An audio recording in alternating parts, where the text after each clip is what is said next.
कक्षा 9वीं विषय गणित। आज वीडियो में चलते हैं हम अध्याय 5 एक चर का रैखिक समीकरण। एक चर का रैखिक समीकरण। एक चर के रैखिक समीकरण में सबसे पहला 5 में एक चर का रैखिक समीकरण लीनियर इक्वेशन वन वेरिएबल। वे समीकरण जिसमें एक ही चर का उपयोग होता है तथा जो रैखिक होता है अर्थात की घात 1 होती है, जिसमें चर की अधिकतम घात 1 होती है, एक चर के रैखिक समीकरण कहलाते हैं।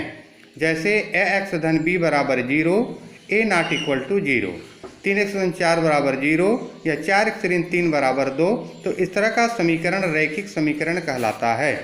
किसी रैखिक समीकरण का हल कोई भी परिमेय संख्या हो सकती है। समीकरण के दोनों पक्षों में कोई रैखिक व्यंजक हो सकते हैं। जैसे 1/2y धन 3 बायां पक्ष हुआ, 3/2y ऋण 2, दोनों पक्षों में कोई एक रैखिक व्यंजक है y और y। प्रायः समीकरणों का हल। प्रायः इन समीकरण को हल करते समय सर्वप्रथम चर राशि को बाएं पक्ष में तथा अचर राशि को दाएं पक्ष में कर लेते हैं। तत्पश्चात जिसे पक्षांतर करना कहते हैं, या फिर समानता के नियम के आधार पर भी सरल कर चर राशि का मान ज्ञात किया जाता है। समान के नियम a b c 3 वास्तविक संख्या हैं, तो a बराबर b तब a धन c बराबर b धन c, a बराबर b तो a ऋण c बराबर b ऋण c, या a बराबर b तो a c बराबर b c, या a बराबर b तब a बटे c बराबर b बटे c। अर्थात दोनों पक्षों में समान संख्या को जोड़ा या घटाया जा सकता है, समान संख्या का गुणा या समान संख्या का भाग दिया जा सकता है। जैसे उदाहरण लेके हम चलते हैं। जैसे इनमें से प्रत्येक के लिए 3 संबंध बनाइए। 2 व 5 के लिए 3 संबंध बनाना है, 2 और 5 के बीच संबंध। पहला संबंध जैसे 2 के तिगुने में 1 घटाने पर 5 मिलता है। 2 को 3 से गुणा करते हैं, 6 ऋण 1 बराबर 5। 2 के दुगुने में 1 जोड़ने पर 5 मिलता है, 2 गुणित 2 धन 1 बराबर 5। 5 में 4 का गुणा कर 10 का भाग देने पर 2 मिलता है, 5 गुणित 4 5 20 भागित 10 बराबर 2। इसी तरह से 11 और 25, 40 और 23 के बीच इस तरह से संबंध आपको बनाना है। जैसे 11 व 25, 25 में 5 का भाग देकर 6 जोड़ने पर 11 मिलता है, 25 भागित 5 धन 6 बराबर 11। 11 में 2 का गुणा कर 3 जोड़ने पर 25 मिलता है, 11 गुणित 2 धन 3 बराबर 25। 11 में 6 घटाकर 5 गुणा करने पर 25 मिलता है, 11 ऋण 6 गुणित 5 बराबर 25। इसी तरह से अब आता है कि समीकरण का कथन बनाना है और कथन से समीकरण बनाना है। जैसे 2x ऋण 3 बराबर 42 आपको दिया है। किसी संख्या के दुगुने में, संख्या x है, इसके दुगुने में 2 से गुणा करके 3 घटाने पर 42 प्राप्त होता है। या 12x ऋण 3 बराबर 105, किसी संख्या के 12 गुने में 3 घटाने पर 105 प्राप्त होता है। x बटे x धन 4 बराबर 28, किसी संख्या में उससे 4 अंक बड़ी संख्या को भाग देने पर 28 प्राप्त होता है। कोई संख्या x था और उस संख्या में 4 अधिक करके दोनों को भाग देने पर 28 प्राप्त होता है। x धन 6 बराबर 28, किसी संख्या में 6 जोड़ने पर 28 प्राप्त होता है। 3x धन 3 बराबर 15, किसी संख्या के तिगुने में 3 जोड़ने पर 15 प्राप्त होता है। अब इसी के आधार पर आता है आपका प्रश्नावली 5.1। दिए गए कथनों से समीकरण बनाइए। 2 क्रमागत संख्याओं का योग 11 है। 2 क्रमागत,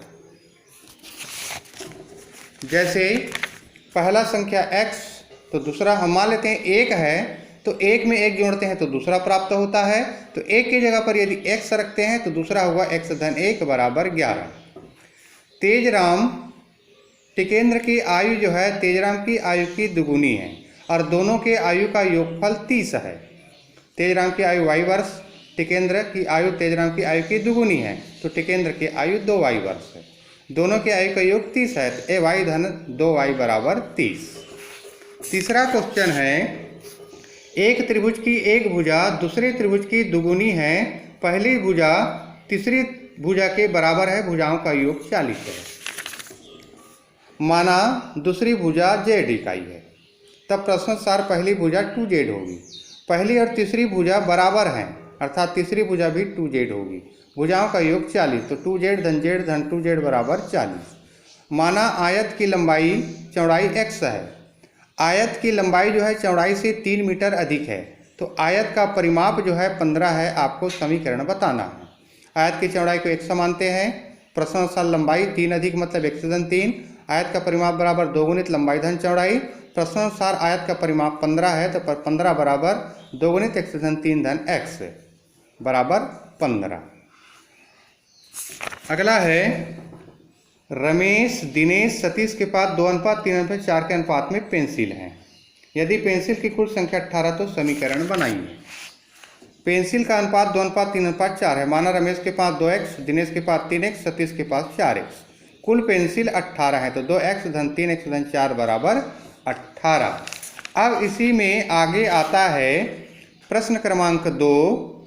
नीचे दिए गए समीकरणों को हल कीजिए। 5x धन 2 बराबर 17 समीकरण नंबर 1। ये 5x धन 2 बराबर 17 समानता के दूसरा नियम से समान संख्या घटाने पर, ये 2 को हमको हटाना है, तो दोनों पक्षों में 2 घटा दिया गया, तो 5x धन 2 ऋण 2 बराबर 17 ऋण 2। 5x बराबर 15 और तो x बराबर समानता के चौथा नियम से समान संख्या से भाग देने पर 5 को हटाना था, तो 5x/5 बराबर 15/5। 5 5 कट गया, 5 एकम 5, 5 3 15, x बराबर 3।